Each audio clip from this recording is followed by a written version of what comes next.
Ahí estamos. Hola, buenas tardes a todos y a todos. Vamos a comenzar la sesión de hoy. Gracias por participar. Los que están interesados ya están aquí.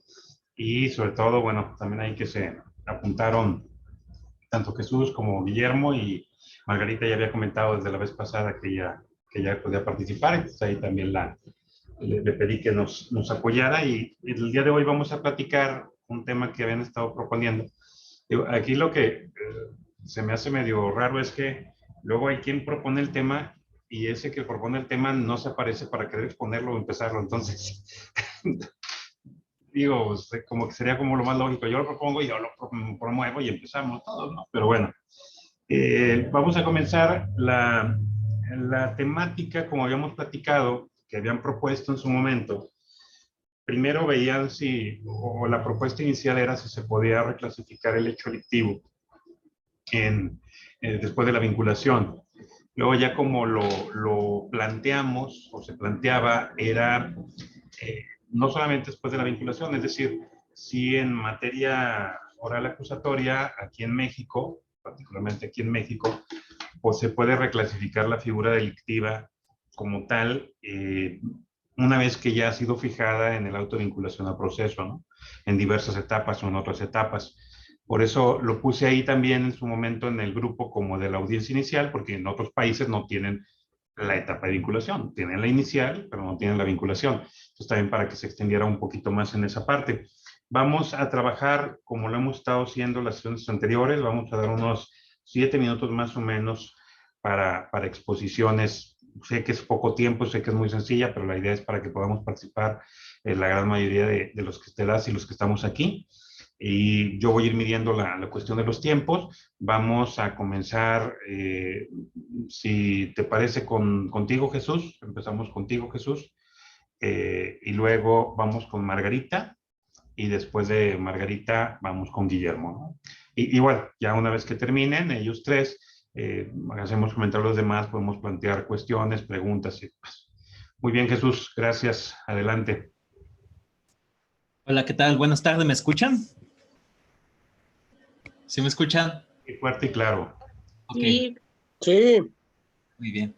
Miren, este tema me interesó mucho participar porque, más que nada, porque se ve mucho en la práctica.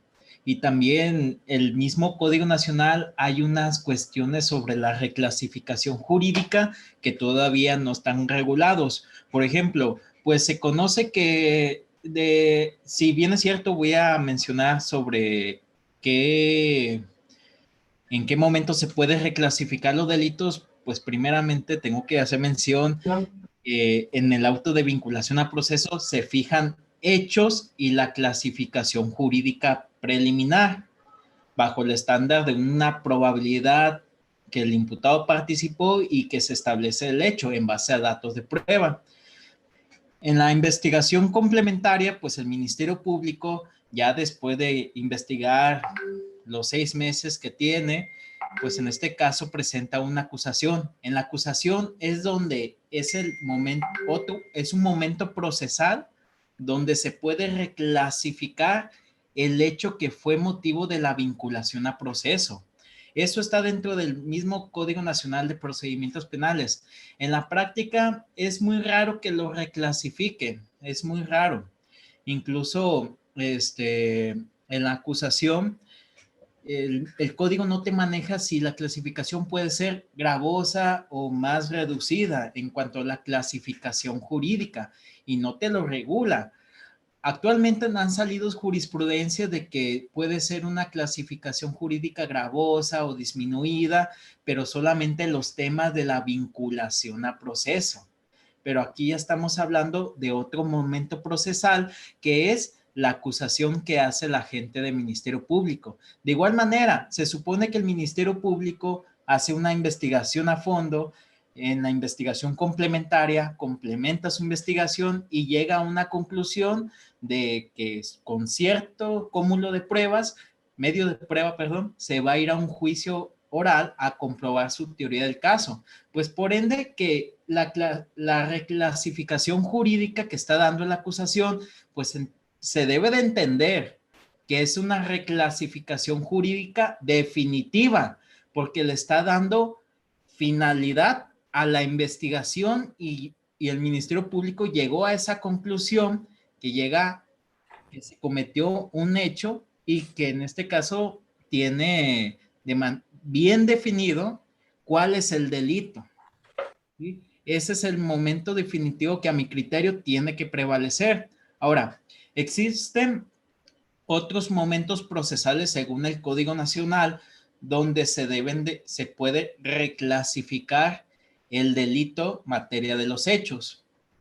Aquí ya vamos a entrar en otra etapa, que es la etapa de juicio oral. Se supone que ya pasamos la etapa inicial, la etapa intermedia, y ahora nos encontramos en otra etapa diversa con un tribunal de enjuiciamiento, y el mismo Código Nacional de Procedimientos Penales prevé 2 momentos donde la gente del Ministerio Público puede reclasificar el delito.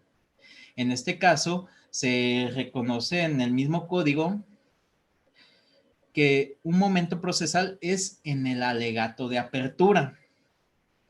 Iniciando con la etapa de juicio oral, pues el Ministerio Público puede reclasificar el delito, la clasificación jurídica. También debemos entender que la clasificación jurídica no solamente es el delito, sino también su forma de participación, intervención, entre otras cuestiones más que implica la clasificación jurídica. Pero bueno, aquí es una observación que yo hago.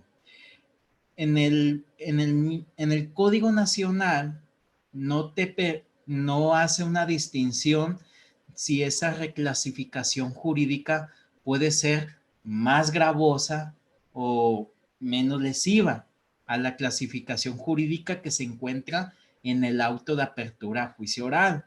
Y aquí genera muchos problemas en las cuestiones de los derechos fundamentales en este momento del acusado, en la etapa de juicio oral. ¿Por qué? Porque se supone que hubo una investigación previa, una clasificación jurídica definitiva que hubo en la acusación, y se le permite a la gente del Ministerio Público hacer una reclasificación jurídica del delito en el auto de apertura, en el alegato de apertura, iniciando en el juicio oral.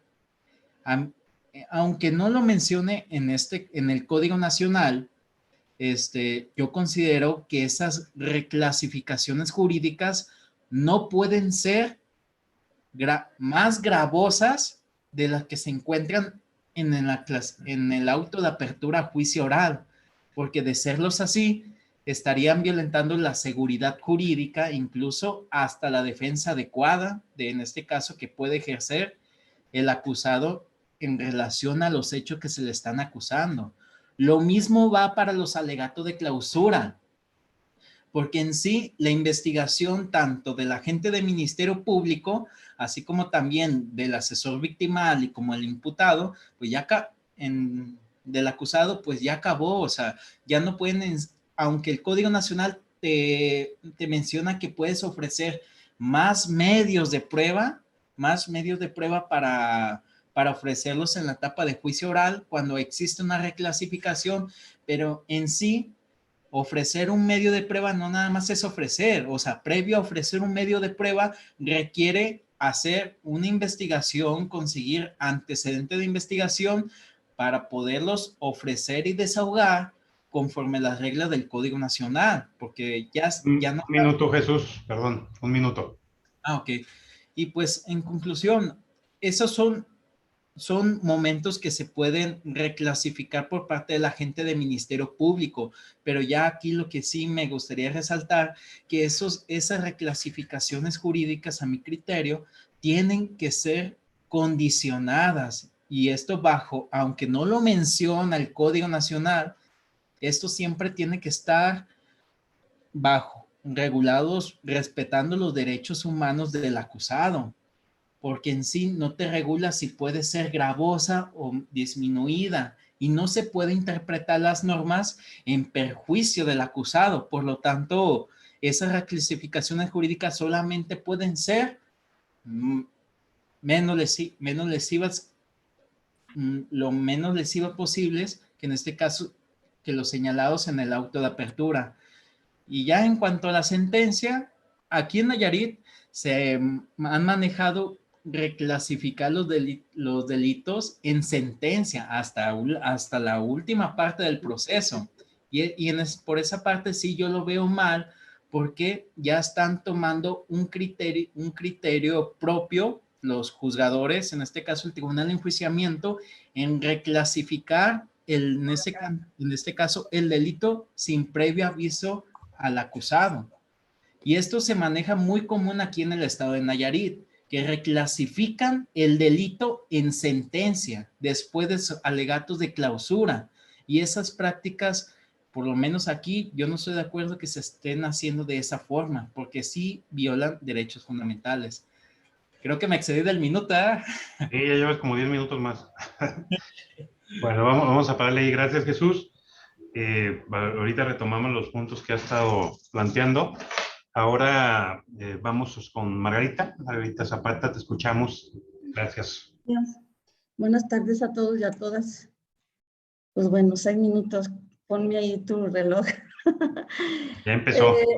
Ya empecé. Pues muy importante la postura aquí del compañero. Me parece interesante analizar en el contexto de esclarecer precisamente qué es el hecho que la ley señala como delito, para a partir de ahí ver si se dan o no las condiciones para poder reclasificar el delito. Entonces, yo creo que ahí hay que empezar por la definición de delito. Si atendemos a nuestro Código Penal de aquí de Aguascalientes, nos dice que delito es la conducta típica antijurídica y culpable.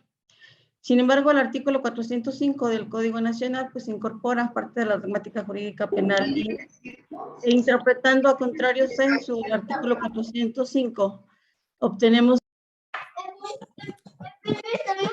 Sí.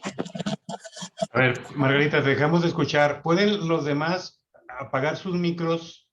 Porque ahorita se interfirió y dejamos de escuchar a Margarita, por favor. Abres tu micro, Margarita, por favor. Te dejamos de escuchar. Sí, se ve. Ya está bien. Sí, gracias. No sé dónde me quedé. Hablaba yo que habría que Hablaba esclarecer. del delito. El delito, que esclarecer qué es el hecho que la ley señala como delito principalmente, y que si atendíamos a lo que establece el Código Penal de nuestro estado, el delito es considerado como una conducta típica antijurídica y culpable, y que atendiendo al artículo 405 del Código Nacional de Procedimientos Penales, interpretado a contrario sensu, nos da como elementos o como concepto o definición del delito la conducta típica antijurídica y culpable, pero embona esa conducta dentro de la tipicidad. Entonces habla de 3 elementos del delito y no 4 como lo define nuestro código. Entonces, aquí hay que entender que el tipo va a dar nombre a la conducta penalmente relevante, y esa conducta que realiza una persona, así como el grado de ejecución, los niveles de autoría o participación, inclusive la clase de concurso que hay. Entonces, no podemos separar el hecho de la conducta típica ni de quién lo cometió o quién participó en su comisión, porque el tipo describe la conducta penalmente relevante. A partir de ahí, si analizamos el contexto del tipo, pues tendremos la posibilidad de investigar ese hecho que la ley señala como delito. La propia imputación está determinada por la comunicación del imputado que hace el fiscal de que se está investigando uno o más hechos que la ley señala como delito de acuerdo al 309 del Código Nacional. En el artículo 311 se establece que el Ministerio Público podrá decretar una clasificación preliminar. La vinculación a proceso establece el hecho o hechos delictivos sobre los que se continuará el proceso, formas de terminación anticipada, apertura a juicio y sobreseimiento. Entonces, analizando en este contexto, podemos entonces señalar que hay pues al menos 3 o 4 momentos que podemos reclasificar. Primero, en la vinculación a proceso, en la acusación, de acuerdo con el artículo 335, la vinculación con el 316, los alegatos de apertura y de clausura con el 398. Y claro, el auto de vinculación fija la litis sobre hecho, no dice sobre clasificaciones legales. También podemos hablar de una cuarta forma que se puede clasificar de acuerdo con el artículo 173, apartado B, fracción 18, párrafo segundo de la Ley de Amparo, En ese artículo también se dice que puede todavía reclasificarse en la sentencia sin que ello implique ninguna violación a los derechos fundamentales. Claro que esta situación no viene del Código Nacional de Procedimientos Penales, pues sin embargo está ahí como una forma de poder reclasificar.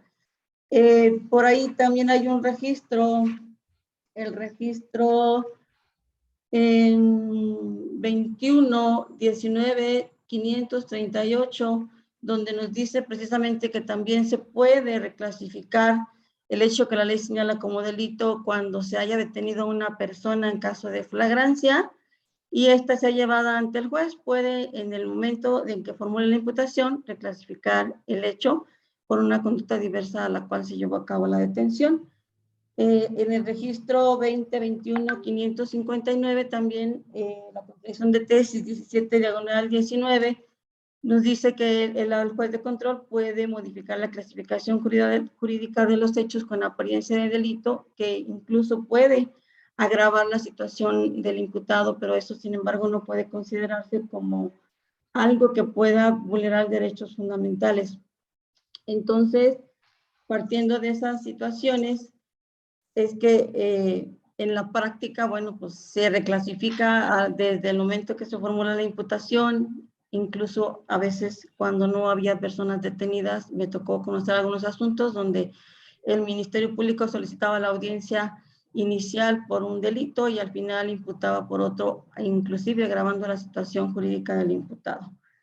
Creo que estos aspectos fundamentales, independientemente de si puedan considerarse que vulneran la garantía de seguridad jurídica o que pudiera vulnerarse la garantía de defensa del imputado, pues los tribunales han fallado en el sentido de que esa clasificación jurídica no vulnera esos derechos fundamentales de defensa ni de seguridad jurídica.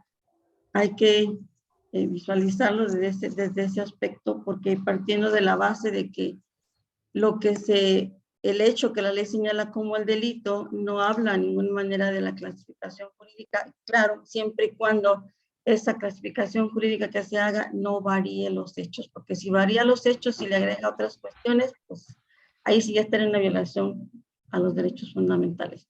Sería mi aportación, Eloy. Muchas gracias, Margarita. Bueno, vamos a pasar ahora con Guillermo García, también de Nayarit. Guillermo, te escuchamos. Sí, buenas tardes. Muy breve mi participación. Yo creo que lo único que abonaría yo es que la reclasificación puede ser de acuerdo al 141, fracción tercera, párrafo segundo y 143, párrafo segundo, en dos momentos más, la orden de aprehensión, en la solicitud de orden de aprehensión y en la plena audiencia, cuando el juez estima o aprecia unas circunstancias diversas. En base a ello, esa es la otra etapa donde se pudiera reclasificar, pudiera existir la reclasificación. Y una situación que sí me gustaría abonar un poquito respecto al tema que tocaron los compañeros que me antecedieron, respecto al 398. Cuando se da en la etapa de alegatos de apertura, dice que se dará al imputado o a la defensa para que expresen lo que a su interés convenga, pero también informará del derecho que tiene incluso a solicitar que se difiera la audiencia por un plazo no mayor al que se establece respecto a esa etapa procesal. Y para concluir, otra situación, me dio la tarea de buscar hace rato, es una contradicción con registro 29.504. En síntesis, dice que no importa que la reclasificación sea un poco más gravosa o no, que agrave la situación del imputado, del acusado, sino que existen los medios o los recursos procedentes para los efectos de inconformarse en contra de la reclasificación, y es por ello que no establece como un tipo de condicionamiento que agrave o no la situación de la persona. Entonces, en cuanto a mi participación, maestro, sería todo. Gracias. Gracias, Guillermo. Bueno, entonces ya tenemos aquí tres visiones, tres opiniones de lo que viene siendo la cuestión de la posible reclasificación de un hecho delictivo sobre estos temas o relacionados con estos temas. Digo, importante tanto lo que plantea Jesús, desde qué etapas y en qué momentos, lo que plantea Margarita de, bueno, primero también saber que si vamos a hablar de reclasificación del delito, o si vamos a hablar de reclasificación de figura típica, o si vamos a hablar de reclasificación legal, si se puede o no se puede tocar la cuestión de los hechos, si no se puede, etcétera. Y los criterios también, las disposiciones que Guillermo maneja y este criterio que cita sobre incluso la posibilidad de la reclasificación, entre comillas, más gravosa, ¿no? Que pudiera ser en este aspecto de la cuestión legislativa. Entonces vamos a escuchar primero a los demás, a quien quieran participar. Joel Chávez tiene la mano levantada. Joel, te pido por favor, digo, yo te conozco, pero ahorita que te escuchemos, que te presentes, les platiques qué te desempeñas y te escuchamos, ¿no? Gracias. Adelante, Joel. Buenas tardes. Estoy en Tijuana, pero trabajo como juez de control en Playas de Rosarito, acá en el estado de Baja California. Y primero, pues, felicitar a todos los exponentes, a todos los que estamos aquí por el esfuerzo. Implica una preparación y valor para pues, dar el punto de vista respectivo. Y quería platicar acerca de la experiencia que hemos tenido por acá en Baja California. Me parece, por una parte, que todos encontramos una aceptación en Baja California, en tener claro que lo que estamos reclasificando es el hecho. Y me parece que hay reglas claras en el sentido de que están marcadas las etapas antes de dictado el auto, antes de las acusaciones finales, ¿no? Los compañeros han sido muy claros en el sentido de que el código está bien establecido, las oportunidades que se tiene para hacer una clasificación jurídica del hecho. Entendemos nosotros que al momento en que nos encontramos en la etapa de control de detención, es un hecho con apariencia de delito. En algunas partes de la República no gusta esta palabra, pero el decir delito ya me parece que es volver al sistema pasado, donde ya en el código por eso siempre se maneja hecho, un hecho probablemente con apariencia de delito, ¿no? Entonces, para mí está claro en cuáles son las diferentes momentos en que se puede hacer una clasificación jurídica distinta. Donde nosotros estamos muy conflictuados y de los 60 jueces que estamos por acá, estamos muy conflictuados, es ya al momento de dictar el fallo, la sentencia. Porque el legislador se preocupó mucho en establecer en el Código Nacional los momentos en que se puede hacer una clasificación jurídica. Darle incluso la posibilidad al juez, bueno, a las partes para proponer y al juez para resolver. Incluso pudiendo agravar la clasificación del hecho y que ello no implica afectar pues el derecho fundamental de audiencia o de que nos invade competencia y que no afecta pues derechos fundamentales del imputado, ¿no?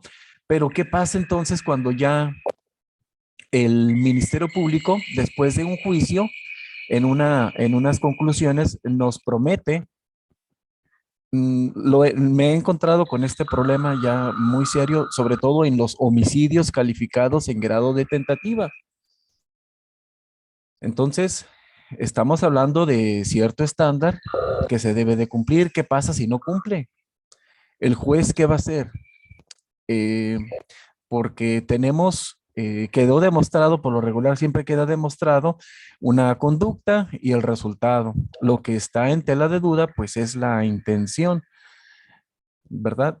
Que en conclusiones definitivas el Ministerio Público acusó. Entonces, es ahí el problema.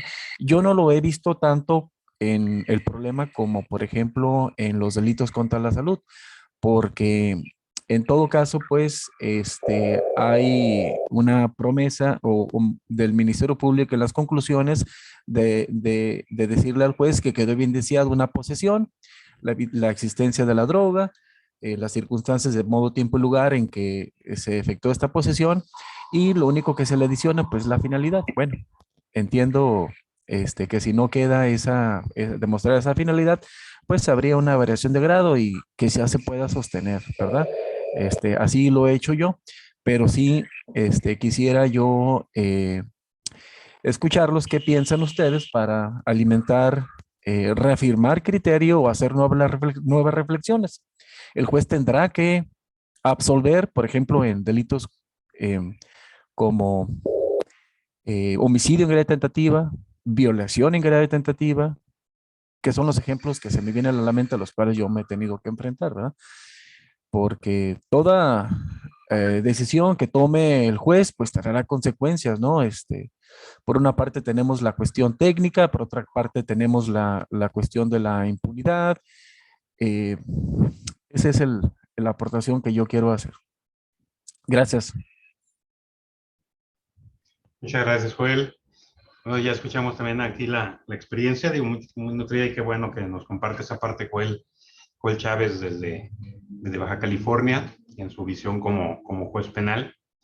Y bueno, ustedes, no sé, alguien más que quiera participar, que quiera comentar. Yo les puedo comentar muy rápido, porque sí me gustaría que todas y todos participemos. Creo que habíamos comentado que la idea de este foro es que podamos participar la gran mayoría. Y bueno, sin miedo, ¿no? Sin miedo a participar y sin miedo a opinar. Creo que todas y todos podemos sacar algo muy bueno, así como dijo Joel, pues, nutrirnos y ayudarnos en esa parte. Nomás quiero dejar una reflexión, un comentario como para meter ahí puntillas y que lo vayan pensando, ¿no? Pero las reclasificaciones de delitos no son de un sistema acusatorio, ¿eh? En ningún lado existen en los sistemas acusatorios. Eso es del modelo tradicional inquisitivo, son de los sistemas inquisitivos.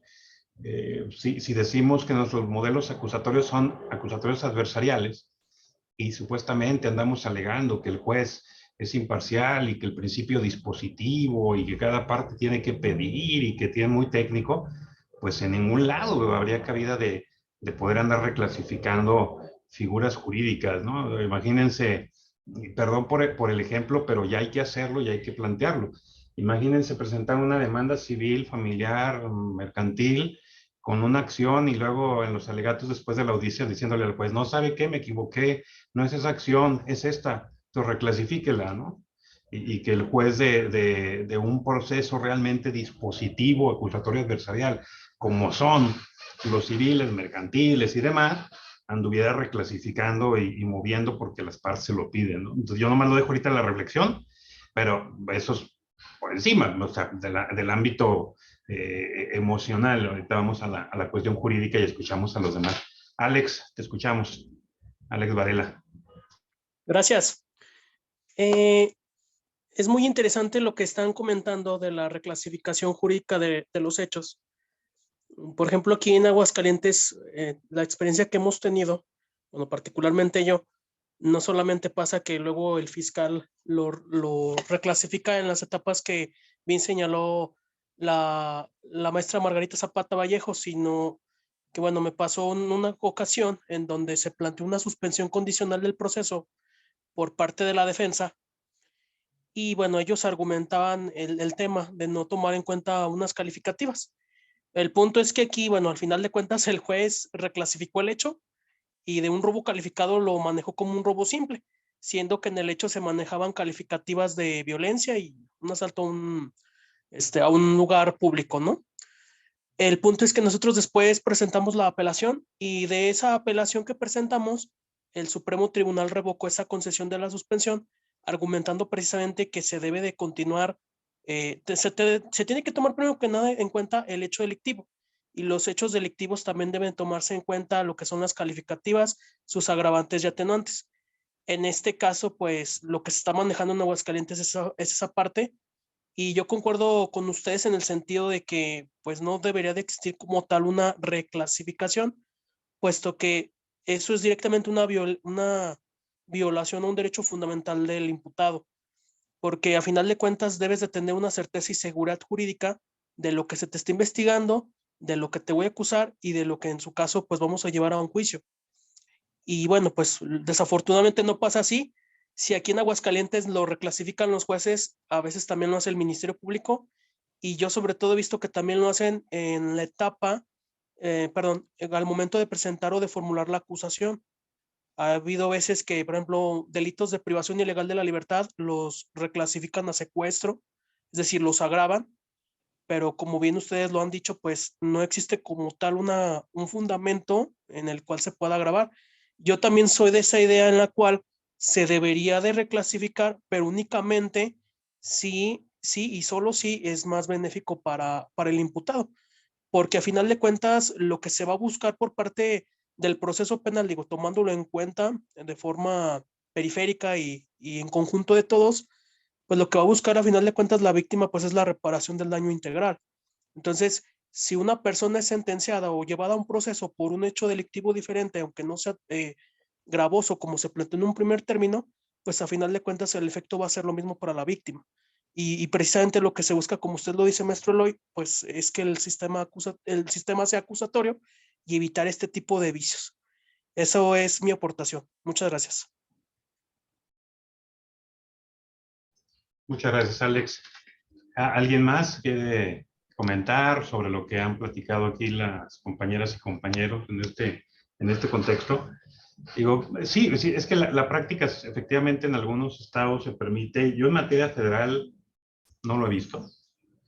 En materia federal me he encontrado a juezas y jueces muy comprometidos en que el sistema acusatorio sí funcione. Por ejemplo, les comento, digo, no digo que en lo local no, pero, o sea, que sin miedo en materia federal no se andan con tonterías como que me ofreciste la declaración del Ministerio Público como para interrogarlo. ¿Qué tontería es esa, no? Al de la investigación, que luego lo hacemos aquí en lo local y digo, allá se lo rechazan de golpe, incluso hasta les hacen el favor a quienes ofrecen a los ministerios públicos, a otros ministerios públicos como testigos, ¿no? Porque finalmente lo único que están haciendo es reconociendo que no eran ministerios públicos, sino que eran testigos de referencia y echan a perder toda la investigación. Pero yo no he visto en materia federal una constante, a pesar de las contradicciones de tesis que pudieran darse, que bueno, también esas llegan a la sala, a una sala que tiene poco contacto con los casos reales, que tiene poco contacto con la práctica, que la mayoría de las decisiones son decisiones de escritorio, lo digo con todo respeto, pero así son, con todo respeto, y que entonces empiezan a establecer, ¿no? Establecer criterios sin ver la práctica real, la dinámica real, y sobre todo la dinámica de los principios. Creo que eso es algo básico, que si los principios del modelo acusatorio no se aplican cuando son obligatorios, ahí es donde vamos a encontrar este tipo de circunstancias. Luis Enrique Radbruch, perdón, te escuchamos, tienes la mano levantada, adelante. Buena tarde, gusto saludarlos. Soy secretario de un tribunal unitario en Colima. En la práctica no me ha, no hemos visto alguna reclasificación en sentencia, sí en el auto de vinculación, pero aquí mi opinión personal es que dice la ley que un hecho con apariencia de delito. Entonces, pues más que nada es la conducta que se traduce en un hecho con apariencia de delito.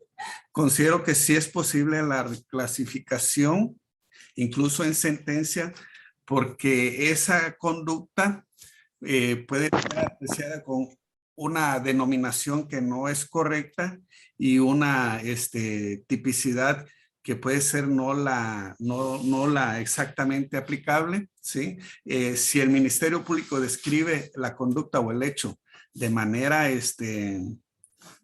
concreta y bien definida, sin embargo se equivoca en la denominación, considero que el juez sí pudiera establecer la correcta denominación, por no hablar de una reclasificación de hecho, de conducta, ¿sí? Sino la denominación de ese hecho y su tipicidad, pues, si esa conducta descrita en la imputación o en la acusación encaja con esa, son afines, pues. Ahora, las conductas que derivan en un hecho pueden tener diversas consecuencias, ¿sí? Y por ejemplo, en reclasificaciones, pues la típica que conocemos es la de que no era fraude por el tipo de posesión, sino que era abuso, abuso de confianza, sino que era robo. Y la otra sería, por ejemplo, las lesiones que pueden derivar en una privación de la vida, ¿sí? En el caso de las conductas que se traducen en una alteración de la salud, estas la consecuencia incluso puede darse durante las diversas etapas del procedimiento, pueden derivar en lesiones más graves o incluso la privación de la vida, o pueden ser atenuadas, ¿sí?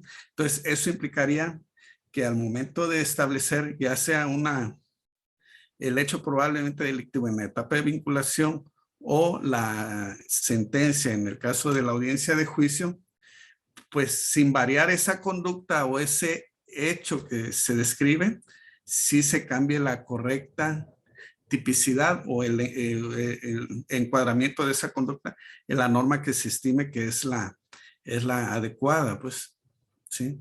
Ese sería mi participación, y considero que sí se puede, sin variar la conducta o el hecho, ¿sí? En que se traduce esa conducta, sí se puede variar la clasificación del delito. Muchas gracias, Luis. Aquí también tenemos ya la opinión de Luis Enrique Radbrook. No sé si alguien más quiera comentar. Digo, aquí Luis sacó unos temas interesantes, sobre todo al mezclar esa parte con los delitos de reclasificación y, por ejemplo, los casos que ponía, ¿no? De fraude, abuso de confianza, robo, de lesiones, y luego de las lesiones pasamos a privación de la vida, etcétera. Digo, está interesante. ¿Por qué? Porque luego hay una parte que el 19 constitucional dice y hay otra que la práctica quieren hacerla de otra manera, a pesar de que el 19 constitucional es muy claro en algo que existe desde 1917. Platico que yo tuve una experiencia cuando estaba estudiando Derecho aquí en la Universidad Autónoma de Aguascalientes, ya en los últimos semestres, en 10º semestre, con un maestro que daba hermenéutica, que a muchos de los que estudian en la Autónoma lo ubican. Y que, pues ahí hablando de todo y de nada, sacó el tema de las reclasificaciones. Y él en su momento fue su procurador en los tiempos de esos del PRI recargado de las fiscalías de antaño, ¿no? Y preguntó, pues, ¿qué pasaría si eso justo? Dijo, ¿qué pasa si le dictan en ese tiempo un alto formal de prisión a una persona por lesiones, pero resulta que ya en la instrucción se muere la persona? ¿Qué hay que hacer? Entonces, yo sí levanté la mano porque yo ya estaba trabajando, digo, yo entré a estudiar Derecho por el Derecho Penal. Eso me quedó claro desde que entré a estudiar Derecho. Entonces, desde el primer semestre yo estaba leyendo Derecho Penal, aunque todavía no lo viéramos. Entonces, ya cuando estábamos en 10º semestre, yo ya estaba trabajando en Procuraduría, ya tenía rato allá y ya había leído y otros temas. Y pues, sin miedo le dije, lo que tenemos que hacer es realizar una investigación por separado. Se tiene que ejercitar acción penal nuevamente. Y luego, ya que se ejercita acción penal y se vincule o se dicta el auto de formal de prisión, se tiene que acumular el caso. Y una vez que se acumula el caso, ya al final se formulan conclusiones solamente por el homicidio y se absorbe la acusación de las lesiones porque son parte de los hechos con los cuales se priva de la vida a la persona. Pero como el homicidio es otro delito distinto al de las lesiones, pues tenemos que hacer eso. Y sí recuerdo que preguntó, ¿no? Y dijo, ay, ¿y de dónde sacas eso? Digo, porque yo cuando estaba en la Procuraduría, o sea, fue esa parte, ¿no? Pues lo único que hacíamos era un oficio sencillo de se extiende y se amplía el ejercicio de la acción penal por homicidio. Y seguían en el mismo proceso. Y era una práctica muy común en todo México. No más aquí en Aguascalientes. Muy común en todo México. Y seguíamos, digo, es mucho más sencillo que lo que tú dices. Y le digo, sí, nomás que lo que usted dice no tiene fundamento legal y lo que yo le digo es que tiene fundamento constitucional. Dijo, ah, sí, ¿en cuál artículo? En el 19. Cheque el 19 constitucional. Recuerdo que pidió que sacaran en la Constitución, la sacaron, o sea, con tal de ganar el señor, saquen la Constitución, la sacaron y leyeron el 19 y el 19 decía, similar a lo que dice aquí, les voy a leer el 19 actual. Dice en el párrafo, actualmente es el 1, 2, 3, 4, 5. Todo proceso se seguirá forzosamente por el hecho de hechos delictivos señalados en el auto de vinculación proceso, antes decía formal prisión. Si en la secuela de un proceso parece que se ha cometido un delito distinto del que se persigue, deberá ser objeto de investigación separada, sin perjuicio de que después pueda decretarse la acumulación si fuere conducente. Le leyeron ese artículo y entonces digo, bueno, tiene razón. Yo creo que es una reforma reciente, ¿no? Porque yo cuando recuerdo lo hacíamos de esta manera. Y le dije, sí, es una reforma de 1917. Me sacó del salón. Ese texto está desde antes de la Constitución del 17. Y lo único que ha variado es formal prisión a vinculación al proceso. En ninguna parte de la Constitución se permite reclasificar los hechos delictivos en un proceso ya fijado. O sea, ahí está el fundamento. O sea, eso ha sido invento de los sistemas inquisitivos. Y ese es el problema. El modelo acusatorio, el texto que tenemos en el modelo acusatorio en el Código Nacional de Procedimientos Penales actual, que dice que se puede reclasificar, que es una reverenda, por no decir otra cosa, barbaridad, que pueda reclasificar un delito en los alegatos de apertura y peor, en los alegatos de clausura. O sea, eso sí ya dices, no, pues si quieres ya cuando vayan a fallar también ve y diles y cámbiaselas.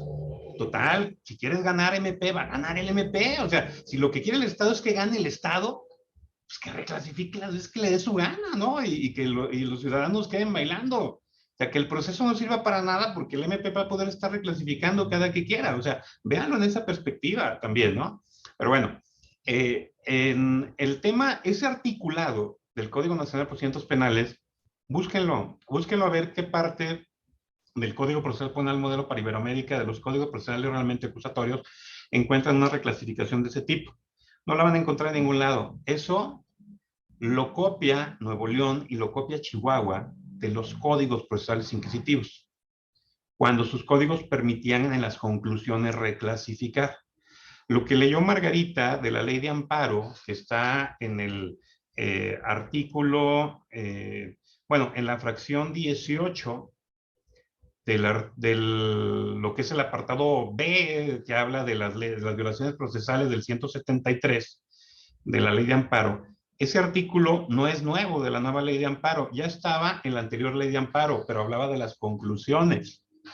No decía reclasificación, habla de las conclusiones, o sea, es un refrito esa parte, porque es del sistema tradicional. O sea, en el sistema tradicional sí se le permitía al Ministerio Público, sin ningún cuestionamiento, vamos a decirlo de esa manera, estar reclasificando, y de ahí es donde se inventaron sus criterios de el juez da el derecho, ¿no? Y que las partes nomás dan los hechos, el juez da el derecho, y entonces el juez, como si las partes no fueran unas personas técnicas, abogadas y abogados, que deben de saber qué es lo que están proponiendo, pues el juez puede reclasificar jurídicamente lo que él quiera. Yo digo, en materia civil yo nunca he visto a un juez reclasificando jurídicamente el ejercicio de la acción de una actora o de un autor reconvencionista en ningún lado, dándole ellos los hechos y él el derecho. En ningún lado lo he visto. Los mandan a volar, no probó su acción, vámonos, punto. Se acabó, Y ese criterio aplica para todas las áreas, no nomás para penal. Eso de dame el derecho, dame los hechos que yo te doy el derecho, aplica en todas las áreas. Y digo, yo no lo he visto, no digo que en otro lado no se haya hecho, pero yo no lo he visto aplicándolo en ese aspecto, en un proceso realmente acusatorio y dispositivo como son esos procesos, ¿no? Entonces, aquí hay un tema para que no se nos olvide o que no lo debemos de pasar por alto. Tenemos una cuestión constitucional muy clara y obviamente pues vienen las interpretaciones distintas, además, o criterios, ¿no? Pero también el llevar esa parte, ¿no? ¿Qué tanto realmente eso forma parte de un modelo acusatorio y qué tanto se pueden sostener dos artículos de leyes que están por debajo de la Constitución y que están por debajo del derecho internacional sobre derechos humanos. Creo que ya hay que ir un poquito más allá de es que el artículo me lo permite. No, no, a ver. Usted es abogado, usted conoce los principios, conoce las interpretaciones. El que el artículo diga que puedes matar a alguien con pena de muerte, ¿va a ser que lo apliques? Es decir, si ustedes fueran jueces penales, que hay jueces penales aquí, pero si fueran jueces penales y su legislador modificara su código penal y dijera que en casos de feminicidio, homicidio y otro tipo de delitos se va a poner la pena de muerte y es lo único que hay. Cuando ustedes, y no se ha impugnado y no se ha declarado inconstitucional, y ustedes les hacen una petición de pena de muerte y declaran que si hay delito y si hay responsabilidad, ¿imponen y aplican la pena de muerte? O le dicen, no, sí, la tengo que aplicar y pues porque pues que se vaya al amparo, ¿no? A veces en el amparo le dicen que no. O de plano dicen, espérate, mi chavo, ¿cómo que la pena de muerte? ¿En qué parte de la Constitución dice que puedo aplicarte la pena de muerte? Digo, como órganos, jueces de control. Que las juezas y jueces de control no son de control de las partes de la investigación, son de control de constitucionalidad y convencionalidad. O sea, los jueces de investigación, los jueces de intermedia, los jueces de juicio, los jueces de ejecución, las magistradas y los magistrados, los ministros, todas son tribunales de control, porque esa es la idea del control. Por eso en América Latina se le llama jueces de garantías, no se les llama jueces de control, porque son procesos donde se garantizan los derechos constitucionales e internacionales. Yo nomás quería llevar esa reflexión. Ahorita les voy a decir de todos modos el fundamento por el cual podríamos establecer que la reclasificación delictiva no es válida, ¿no? No es válida ni por alguna de las partes ni por el tribunal en sí. O sea, no nomás es argumento para afuera. Donde sí es muy evidente la violación a la certeza jurídica, si nos damos cuenta qué es lo que realmente contiene esta garantía que pareciera que no sirve para nada en el artículo 23 de la Constitución. Joel, ¿quieres comentar? Veo que tienes tu mano levantada desde hace rato. Te escuchamos. Sí. Me queda pues más que claro que urge que la Corte defina esta situación porque realmente sí se genera una duda en cuanto ya al momento de dictar la sentencia. Yo comparto pues mi criterio. Para mí, si ya al momento de la acusación se señala, cada delito tiene un verbo rector. Cada delito tiene un verbo rector y los complementos son las circunstancias de ejecución, ¿verdad? Si ese verbo rector del delito, a la luz del desahogo probatorio en el juicio, quedó demostrado, sin ningún problema. Porque entiendo que no se afectaron las defensas del acusado. El señor acusado y su defensa se conocieron los hechos que constituyen ese verbo rector del delito de tal forma que si al momento ya de que se acusó y que se va a sentenciar, no quedó demostrado, digamos, alguna agravante, pues se le quita sin ningún problema y queda en el delito básico. Eso es lo que yo he hecho hasta ahorita, claro, con la correspondiente beneficio de duda, ¿verdad? Hay un riesgo que se toma cuando se hace este tipo de decisiones. Hasta ahorita, digamos que no me ha ido mal en apelación y en sentencia. Pero cuando definitivamente se acusa, no es lo mismo causar lesiones a que se diga que se intentó privar de la vida. Yo definitivamente yo absolvería en este tipo de delitos aunque quede evidenciado que hay lesiones, pero si se me dijo en las acusaciones que quedó demostrado de que intentó privar de la vida a la víctima y que no lo logró por causas ajenas a su voluntad y no quedó demostrado, yo absuelvo. Si lo mismo ocurre, por ejemplo, el delito de violación en grado de tentativa, No obstante que de las pruebas pudiera demostrarse algún abuso sexual, por ejemplo, yo absuelvo, si no quedó demostrado, bajo las mismas razones.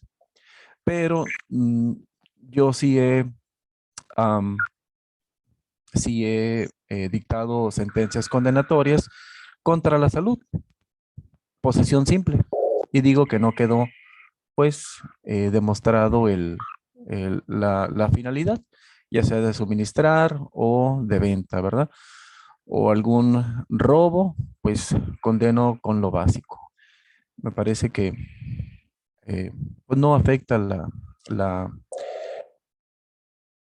estrategia de defensa del quejoso, porque también toma en cuenta lo de la ley de amparo. La ley de amparo establece esta situación. Entonces, pues mal que bien, entiendo lo que dice el doctor, pero mientras no haya una determinación tajante de la Corte, yo entiendo que sí existe la legítima duda al respecto. Pero estoy convencido que si no quedó demostrado el verbo rector por el delito que se me acusó, el juez debe absolver, porque si modifica a otro delito con otro verbo, entonces está enderezando, definitivamente está enderezando total y absolutamente la acusación y no se trata de eso. ¿Y sería cuánto? Gracias. Muchas gracias, Joel. Fernanda, tienes tu mano levantada, te escuchamos. Gracias, Doc. Solo quería comentar, hace un momento usted que menciona el artículo 19 constitucional y que mencionábamos el acto de la reclasificación jurídica, pues más que nada era porque antes como que se consideraba una institución muy importante dentro del derecho procesal penal, puesto que la misma permitía al Ministerio Público poder cumplir con uno de los fines más con uno de los fines más importantes del sistema de justicia penal mexicano, que era el no dejar impune la realización de un hecho que la ley señala como delito. Sin embargo, pues sí es un acto inconstitucional, por lo que nos comentaba usted del artículo 19, ya que viola las garantías de seguridad jurídica y legalidad.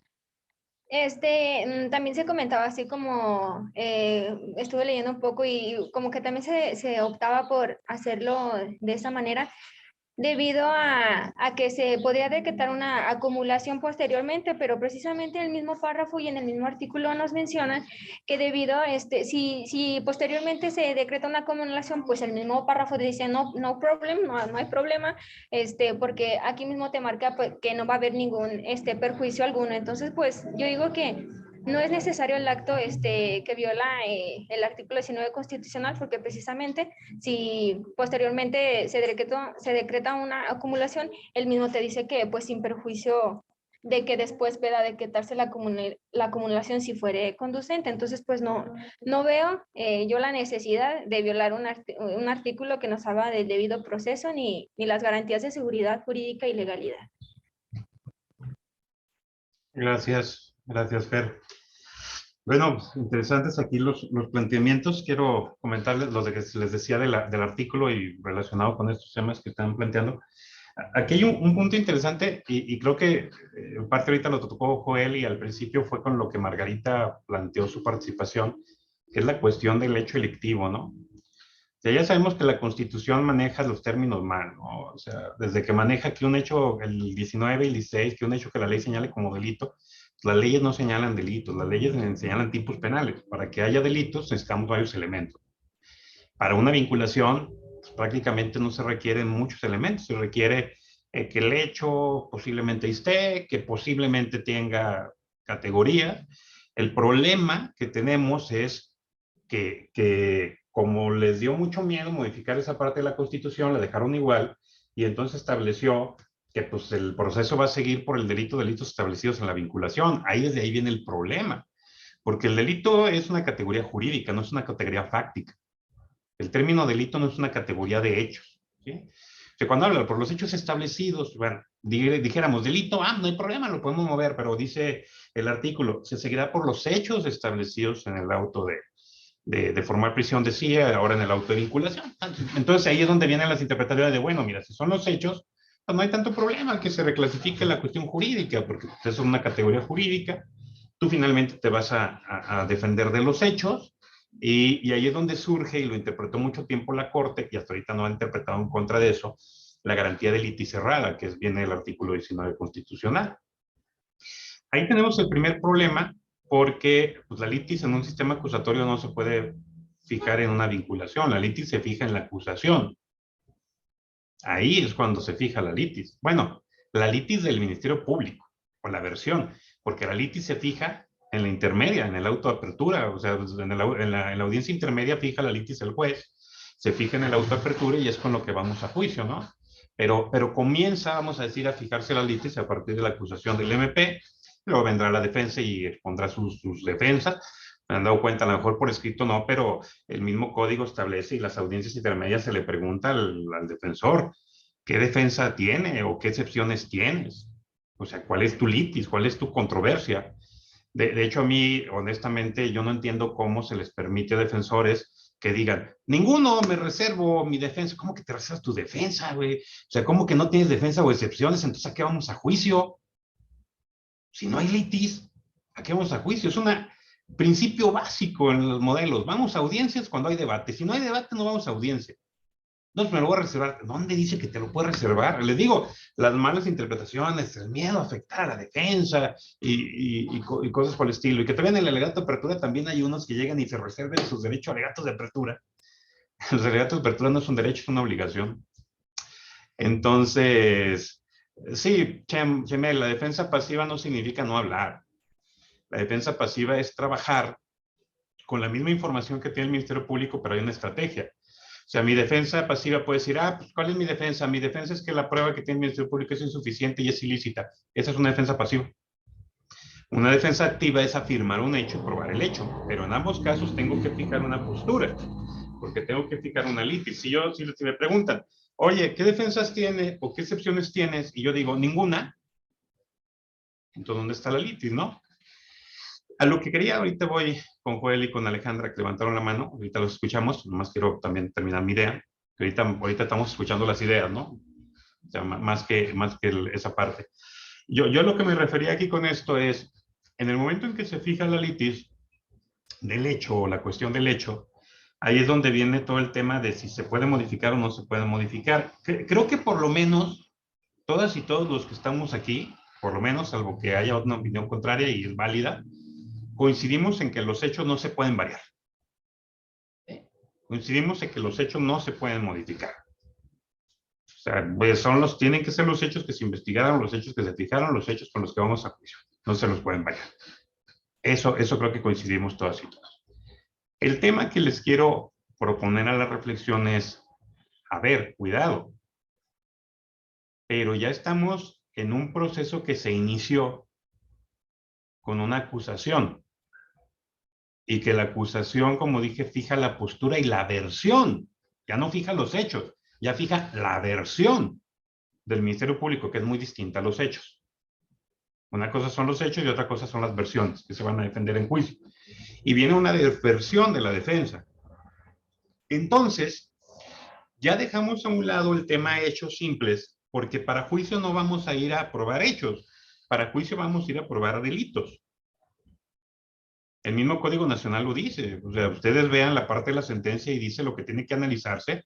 Y cuando se extralimitó el legislador, pero establece todas las categorías de los elementos negativos del delito en el Código Nacional, no dice simplemente hechos. Dice un hecho delictivo, es decir, un delito.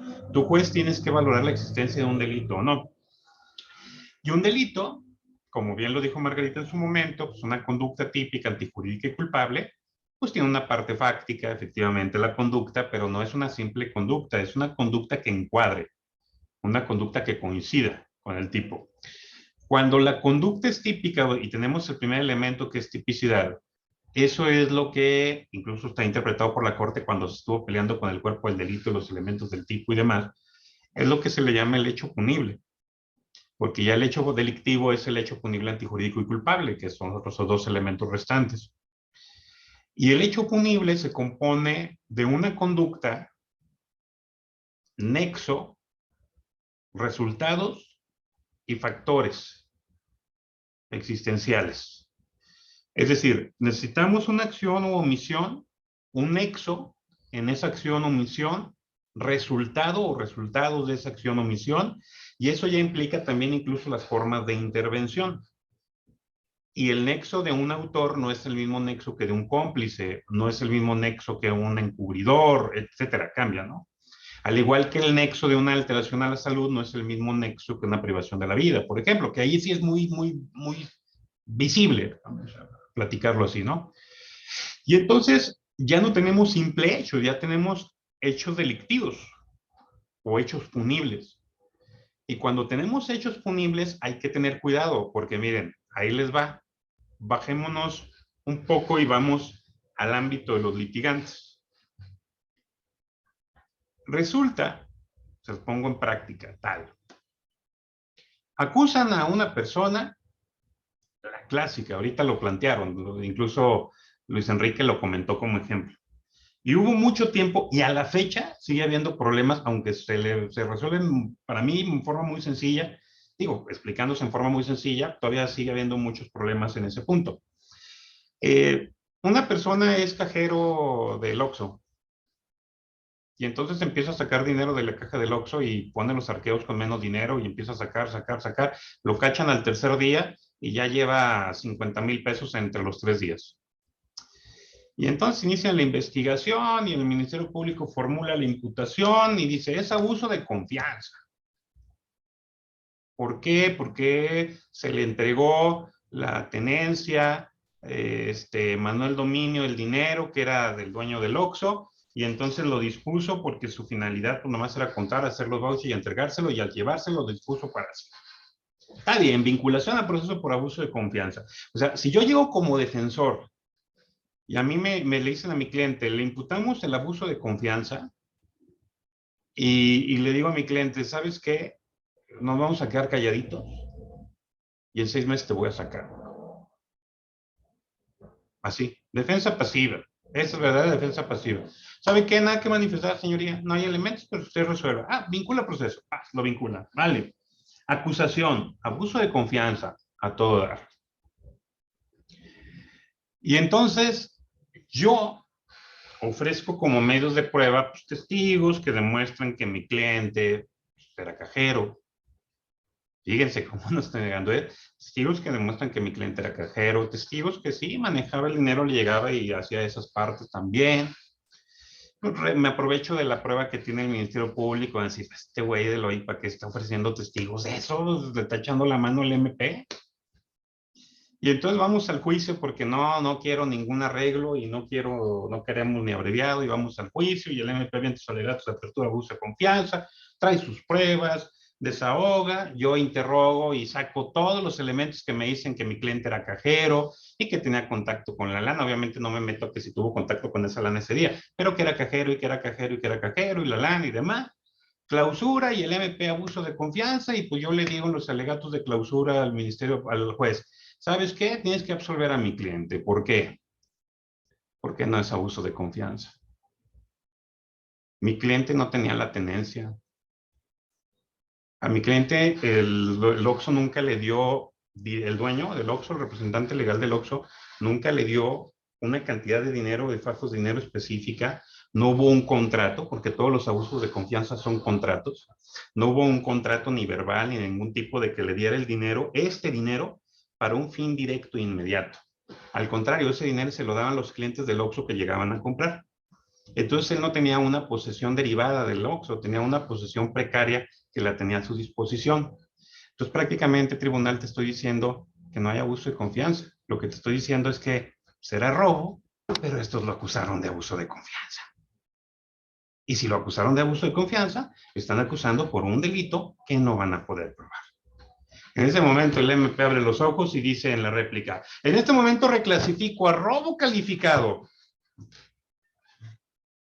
Dice el juez, ay, sí, todo lo que sé de la Constitución, no, vamos a aplicar el artículo tal del Código Nacional Y pues como se lo están reclasificando, ¿quiere que le suspendamos 10 días para que busque prueba? Pues ¿qué voy a buscar prueba? ¿De qué sirvió mi defensa? O sea, yo ya trabajé todo este tiempo mi defensa justo para destruir la versión y la acusación del Ministerio Público por un hecho punible que no va a poder probar.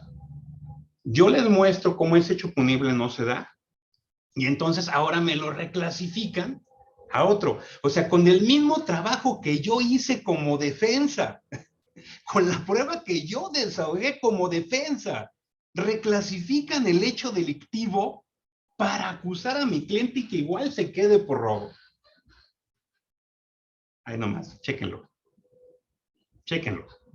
Dejen el artículo, chequen lo que está pasando. Eso es lo que pasa en la realidad. ¿Saben por qué se reclasifican montonal de asuntos de narcomenudeo, de narco con fines de narcomenudeo? Porque no tienen pruebas para probar lo demás. Y les estamos permitiendo eso a las fiscalías. O sea, la fiscalía acusa por algo que sabe que no va a probar. Llega a juicio y lo reclasifica y se lo permitimos. Le permitimos que no haga su trabajo. Le permitimos que no trabaje de manera técnica. Le permitimos que juegue con el derecho de defensa de las personas. Porque ya no sirvió para nada la defensa. O sea, toda la defensa estaba encaminada a tumbar eso. Entonces, pues ya me lo reclasificó. Entonces, pues ya que te traigo. O sea, ¿para qué me das 10 días? Primero tuvimos de complementaria 3 meses y ahora me vas a dar nomás 10 días, cuando antes eran 3 meses. Y segundo, ¿qué te voy a traer? Pues ya te traje todo. Y con eso estaba echando abajo al Ministerio Público, pero ya me lo reclasificó y dices que está bien, que porque no está reclasificando los hechos. ¿Cómo no va a estar reclasificando los hechos? ¿Cómo no se...? Fíjense, siendo el mismo hecho, que digo, ay, tienes razón, no es abuso de confianza, es robo, entonces no estoy variando los hechos, son los mismos. Claro que los estás variando. No es lo mismo una afectación de un bien jurídico patrimonio a través de una conducta de me das el objeto para un fin y yo lo distraigo, a yo voy y te lo quito sin tu consentimiento. Claro que estoy variando los hechos. ¿Cómo que no se varían los hechos? Claro que se varían, porque estamos hablando de hechos delictivos, de hechos punibles. Digo, esa es mi idea, ¿no? Y antes de terminar, porque Alejandra desde hace rato tiene la mano levantada, yo creo que ya se cansó mucho por tener la manita levantada, ahorita voy contigo, Alejandra, lo que les decía el fundamento. El artículo 23 de la Constitución, que no se ha modificado desde el 5 de febrero de 1917. Fíjense lo que viene el artículo y algunos lo leen y lo siguen leyendo y, lo único que leen es el non bis in idem y lo demás lo dejan ahí volando, pero ¿por qué se ha mantenido y por qué existe eso, no? Ningún juicio criminal deberá de tener más de 3 instancias. O sea, esa es la garantía de prohibición de absolución de la instancia. Dirían ustedes, pues ahorita, ¿qué problema tenemos con eso? Ninguno. Realmente no tenemos problema porque no tenemos más de 3 instancias en un proceso. Dejando a un lado que el amparo no se considera instancia, no tenemos problema. El problema es que sí tenemos. Hay algo que se llama reconocimiento de inocencia. Y el reconocimiento de inocencia es una instancia tercera. O sea, el juez resolvió en primera instancia, magistrados en segunda y luego tengo reconocimiento de inocencia. Sí, pero es para favorecer, entonces no hay problema y sigue estando dentro de las 3 instancias. Esto era porque antes teníamos pequeñas cortes de casación y entonces teníamos primera instancia, segunda instancia, casación y luego había posibilidad de revisión federal y luego el amparo. Entonces, cada que el MP no lograba ganar, pues entonces iba a la apelación y si no se iba a la casación y si no se iba a la revisión constitucional. Entonces fue cuando dijeron, espérenme, porque recuerden que todo esto, todas las garantías son limitaciones al poder público. Espérense, limitamos y que no sean de más de 3. Ahora, no hay problema, ¿no? Nadie puede, fíjense, ningún juicio criminal debería tener más de 3 instancias. Luego, nadie puede ser juzgado 2 veces por el mismo delito, ya sea que en el juicio se le condene, lo que ya conocemos todas y todos como el non bis in idem. No hay mucho problema de eso. Y aquí está la clave, tercera garantía. Queda prohibida la práctica de absolver la instancia. Al 11 de mayo de 2022, ¿para qué sirve esa garantía de queda prohibida la práctica de absolver la instancia? Entendiéndose en juicio criminal, que es el artículo 23 constitucional, en un juicio criminal. Eso de absolver la instancia es el desistimiento de la instancia. En materia penal no se permite desistirse de las instancias, solamente se permite desistir de la acción. Es así que, por ejemplo, si es el acusador particular y se desiste, pues que le vaya bien, pues no quiso, ¿no? Si es el Ministerio Público y se desiste, pues el Ministerio Público puede impugnar esa parte porque va a provocar un sobreseimiento. Pero se puede desistir el MP de la acción. Es decir, en materia penal nos podemos desistir de acciones, pero no nos podemos desistir de instancias. Es decir, pues sí, está bien, ¿no? Qué padre. Es que vean el contexto. Es que es lo que necesitamos ver de cómo se han ganado estas garantías y por qué existen en los modelos acusatorios. Viene en contexto, en el orden que está el 23, viene el contexto histórico de lo que pasaba con las personas detenidas y procesadas. A ver, acuso a una persona, la absuelvo. ¿Cómo que la absolviste? Voy a segunda instancia, apelo. Se confirma la absolución. ¿Por qué la confirmaste? Voy a tercera instancia, casación. No hay nada que casar. ¿Por qué no la casaste? Vamos a cuarta instancia, revisión de casación.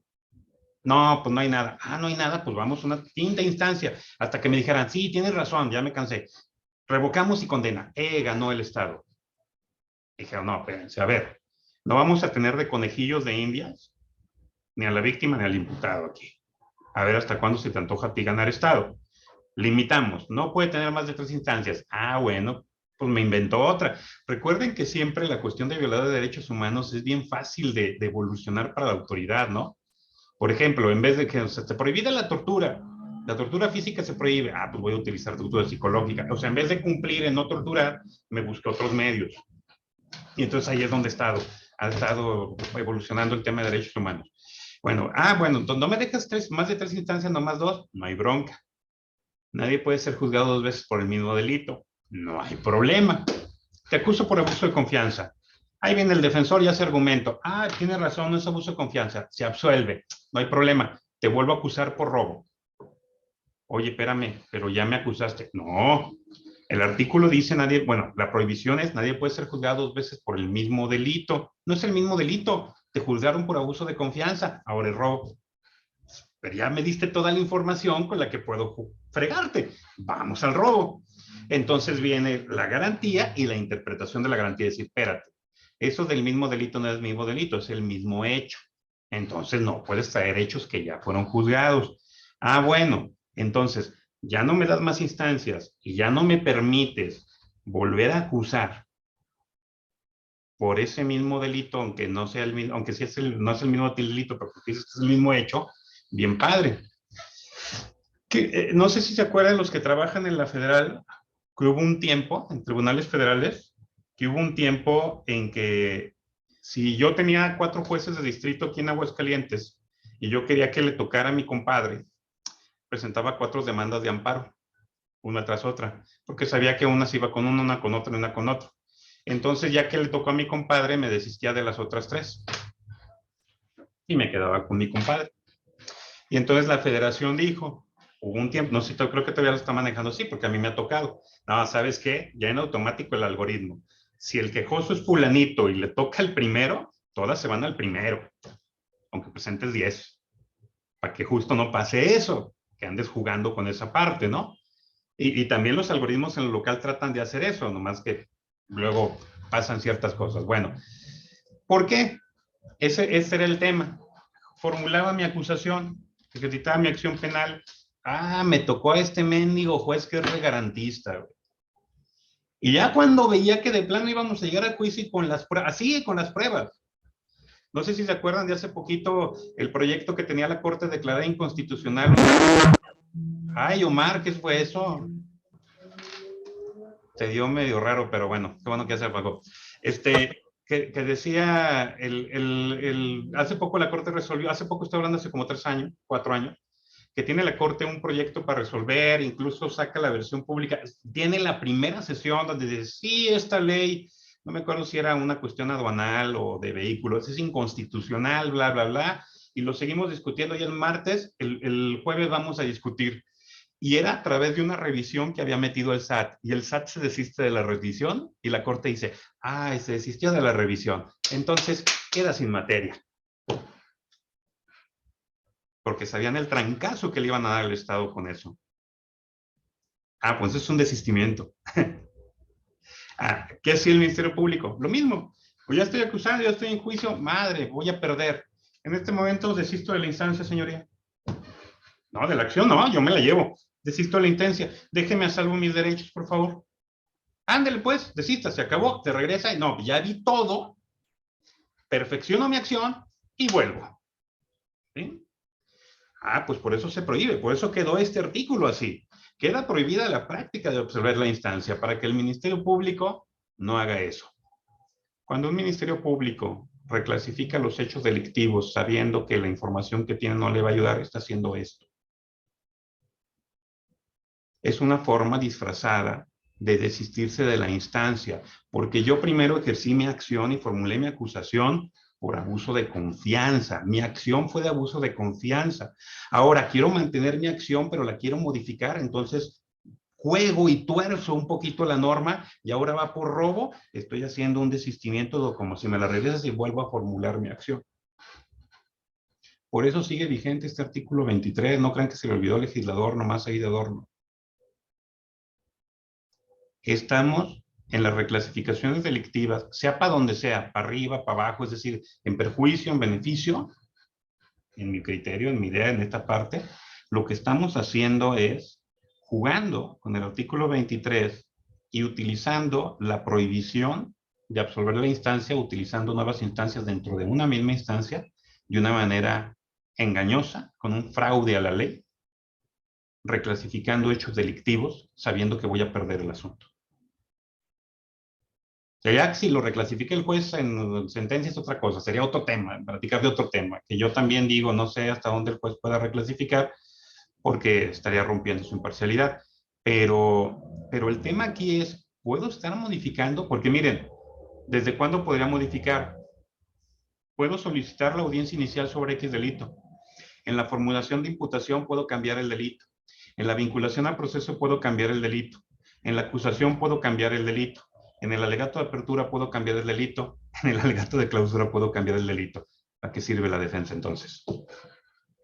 Si te voy a dar 7 oportunidades para ver si logras que el Estado te dé, entonces el artículo 23 de la Constitución no sirve para nada.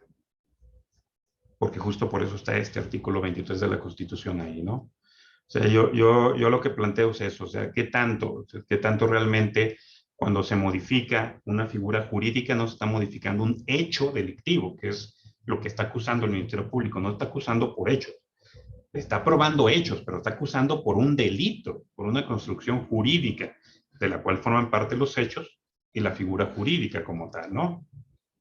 Aquí en Aguascalientes les platico lo que yo he visto. Muchas reclasificaciones en materia de delitos contra la salud, cuando no se puede probar los fines de venta, de comercio y demás, se lo reclasifican a posesión simple. Y también no más por no perder, porque por el tiempo que ya tuvieron encerrado a la persona por prisión preventiva oficiosa, la pena que le pone la tiene por cumplida y se van a su casa. O sea, nomás por no perder, nomás para que la estadística no diga que se absolvió. Y se reclasifica. Y pues la defensa, ¿qué se va a andar peleando? Yo no me voy a andar peleando, yo no me voy a amparar, no, pues que mi cliente salga, lo quiere salirse, que se salga, yo no voy a andar cuestionando si se puede o no reclasificar. Yo lo que quiero es que mi cliente salga y es lo que quiere también él y su familia, ¿no? No me voy a andar peleando y me voy a ir hasta la revisión, hasta la corte, para que mi cliente se quede encerrado, a ver cuándo. Si puedo sacarlo con sustitutivos ahorita mismo, vámonos, en ese aspecto. Lo he visto muchas veces así.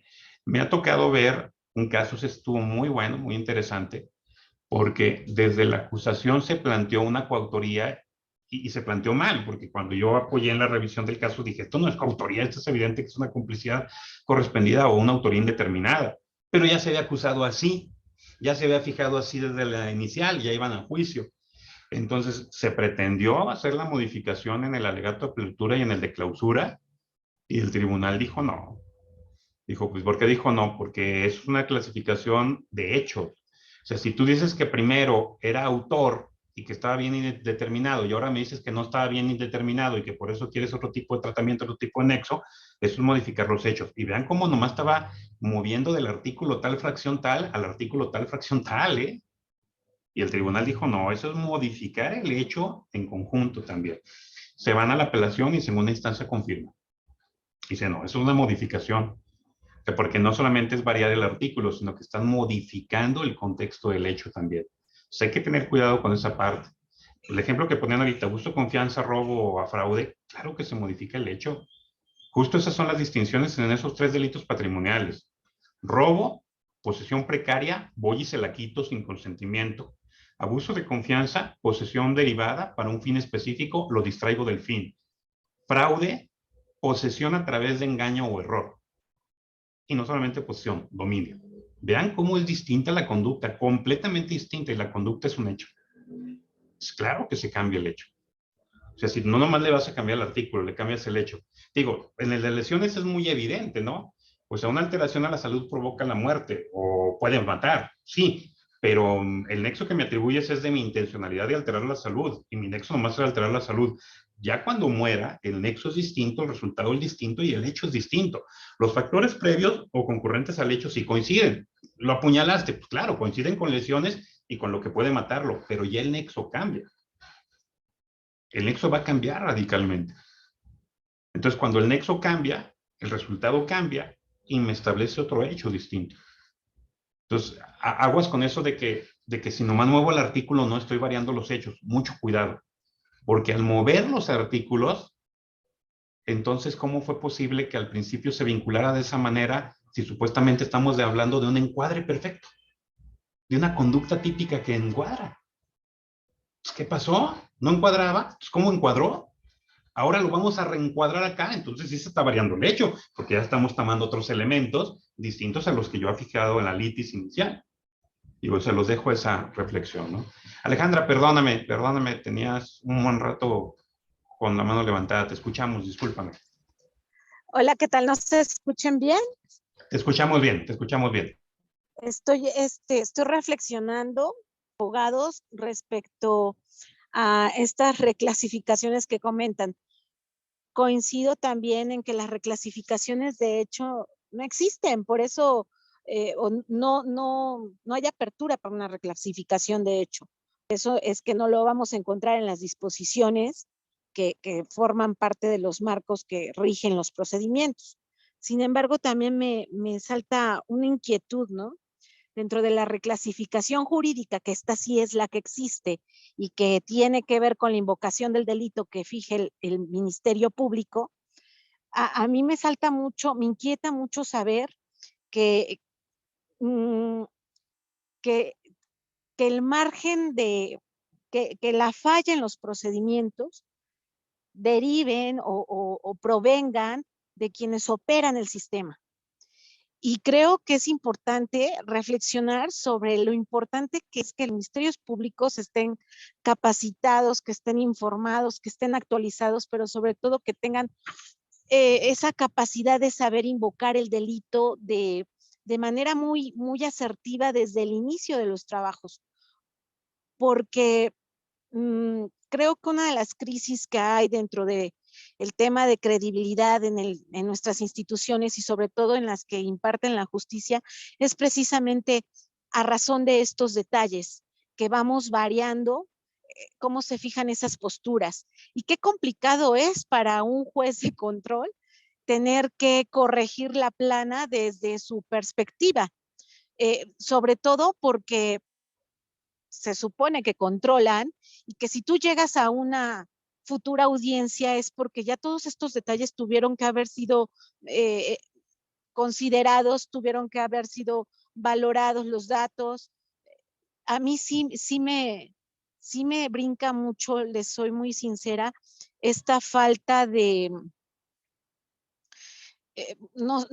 vaya, me cuesta trabajo describirlo pretendiendo matizarlo, ¿no? Pero esta falta de capacidad, incluso algo tan básico como es la lectura y comprensión. Cómo actualmente, a través de un ejercicio básico para la operación de las acciones, que es leer y comprender, cómo no se hace bien desde un principio. Y creo que eso sí trae como resultado la violación de los derechos fundamentales. Entonces, yo creo que tendríamos que reflexionar todos los que participamos en este medio del derecho penal y del sistema acusatorio, porque el nombre lo dice, ¿no? Sistema acusatorio. Alguien acusa a otra persona de algo. Y antes de llegar a un juez de control, se supone que ya se hizo una investigación, se hizo un análisis de los datos, si van a aguantar pasar a hacer una prueba o no. Y también se me hace una ventaja y desventaja que se puede moldear a través de los juicios de valor que generan las personas que participan dentro del procedimiento. Entonces, creo que sí es importante hacer conciencia a todos aquellos que participan como agentes del Ministerio Público de ir perfeccionando su técnica jurídica para saber evocar el delito desde un principio de una manera congruente y que no después de que ya pasaron varios momentos pretendan corregir lo que en su momento no atendieron bien. Y ese paquete se le queda, la bolita le truena al juez, porque el juez es el que va a generar un juicio de valor. Entonces también es necesario darles a nuestros jueces esa armadura que proteja la toma de decisiones y la aplicación de los criterios. Porque si analizamos momento a momento con cualquiera de los ejemplos que se han expuesto, existe violación a las garantías, existe violación a un derecho fundamental. Y hay otra cosa que también quisiera traer a la mesa. Hay una teoría que se llama la teoría del derecho al olvido. Esta teoría se aplicó hace muchos años en Europa. Cuando tú ya eres juzgado por un delito, más allá de que si te condenan o te absuelven, tú tienes derecho a futuro de que haya un olvido. No hayas cumplido tu sanción o te hayan absuelto. Eso es todo. Muchas gracias. Muchas gracias, Alejandra. Sí, bueno, lo que comenta Alejandra es muy importante. Y creo que uno de los puntos esenciales es eso, ¿no? Los sistemas acusatorios son muy técnicos. Hay que hacerlos técnicos, o sea, o vamos otra vez por el camino de hacernos tontos y trabajar con el sistema inquisitivo disfrazado de oralidad. Creo que todas y todos tenemos una labor importante, una responsabilidad importante. Obviamente desde la selección de quienes son fiscales, de quienes son defensas, porque sí, o sea, si yo no sé qué delito es y me equivoco, una cosa es que estoy investigando, cuando planteo ciertas circunstancias del hecho, pues me digan, ¿sabes qué? Este hecho posiblemente es esto, pero sigo investigando y con la evidencia que encuentro, pues ya me doy cuenta que cambia porque el hecho se amplía y se modifica. Eso no es una negligencia de nadie, forma parte del trabajo de investigación. Pero otra cosa es que ya esté en una etapa intermedia o en un juicio y que lo quiera cambiar. Ahí es evidente si es una negligencia total. Entonces, ¿dónde está tu capacidad técnica como fiscal, no? Para ser fiscal tienes que ser abogado y abogado, y tienes que conocer y saber y entender, defensor igual, etcétera. O sea, así como hay facultades para que la jueza o juez separe a la defensa, separe hasta el asesor victimal, porque se da cuenta que no están garantizando los derechos del imputado, los derechos de la víctima, no hay facultades para que separe al Estado, porque se reconoce que si el Estado se arriesgó a llevar SMP, con las consecuencias. Pero entonces las facultades son las absoluciones, las facultades son las sanciones, las facultades son el ponerle un alto a ese tipo de actividades, porque si no le ponemos un alto a ese tipo de actividades, vamos a seguir igual. Vamos a seguir trabajando como se ha estado trabajando durante más de 500 años, ¿no? No del 17 para acá, en este contexto. Uno de los problemas que tenemos es esa vinculación a proceso. Ya hay una iniciativa que pretende eliminarla. Yo no sé si se vaya a eliminar, porque ya es como la cuarta o quinta iniciativa a lo largo desde que quedó en el 2008 publicada la reforma constitucional que la pretenden eliminar, porque al momento de establecer hechos en la vinculación y hasta una figura preliminar, se van provocando estos problemas. ¿Cómo ponemos una figura preliminar de un hecho posiblemente delictivo cuando vamos a seguir investigando? O sea, sigo investigando el hecho, todavía no sé qué es. O sea, ¿es posiblemente delictivo? Sí, pero es posiblemente delictivo. Puede ser esto, puede ser lo otro. Son estas características. Llevó y se lo quitó, por ejemplo, el del cajero, llevó y se llevó dinero que no era de él, o sea, no tenía ninguna autorización para llevárselo. Todavía no sé si es de abuso de confianza o robo, pero para eso voy a estar investigando. Ok. Y vamos adelante, ¿no? Vamos a seguir adelante. Y ya en la acusación se fijará. Pero bueno, mientras no se reforme eso, lo tenemos ahí, ¿no? La vinculación se ha mantenido para mantener los delitos de prisión preventiva oficiosa, porque si se elimina la vinculación, se eliminan esos delitos. Solamente México y Honduras, de los que conozco yo, y me parece que de ahí no pasa, son los únicos que tienen esta figura todavía de la vinculación. En Honduras le llaman el auto de formal procesamiento o declaratoria de reo, fíjate, auto de formal procesamiento, todavía con el anterior sistema en México. Pero de ahí en más, todos llegan a la inicial directo al control de detención. De inmediato el control de detención se van a la imputación, que es simplemente por los hechos por los cuales estoy investigando, y luego inmediatamente pasan a la medida cautelar. Tienen una investigación y continúan. Entonces hasta la acusación es cuando el MP define el delito. Y nada de andar reclasificando, es ahí. Pero pues ya tienes elementos, ya viste, se modificó. Vamos a suponer, suponiendo que con esta lógica dijéramos, bueno, todavía a lo mejor en la acusación se pudiera modificar la clasificación jurídica. Digo todavía porque el Ministerio Público sigue investigando, porque la defensa no está obligada a mostrarle su prueba, ya tiene la prueba lista para saber qué es lo que va a acusar. Hasta que acuse el MP, la prueba va a saber la defensa qué prueba va a llevar y qué prueba no va a llevar. Entonces, suponiendo que a lo mejor en la acusación se pudiera, ¿no? Dijera, bueno, vamos a ser un poco flexibles en ese aspecto de la modificación, porque tenemos una complementaria y es lógico que se pueda modificar el hecho y que el hecho se modifique a través de la visión jurídica como tal, porque de lo contrario, si el hecho es este y lo queremos modificar completamente, ahí vendría un problemón, pero me refiero a modificar con la figura jurídica, bueno, todavía que en la acusación se pudiera. Pero ya más allá de la acusación, es de risa. Es lamentable que permitamos estar modificando cada que sepamos que el otro no va a poder, con tal de que pueda.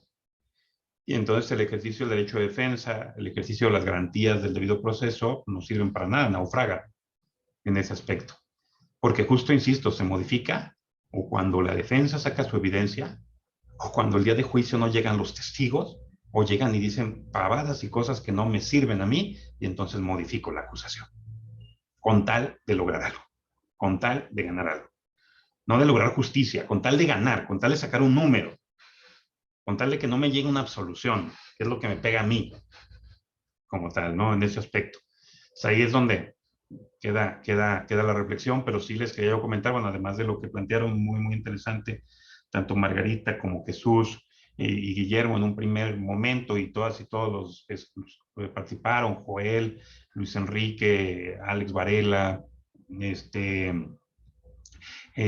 no recuerdo quién más estuvo, Fernanda, que también participó, creo que Alejandra, estuvo muy interesante, y bueno, vamos a escuchar a Liz, que también quiere participar. Te escuchamos, Liz. Hola, buenas tardes, muchas gracias. Pues solamente comentarles la experiencia en el ámbito federal aquí en Aguascalientes que llegué a tener.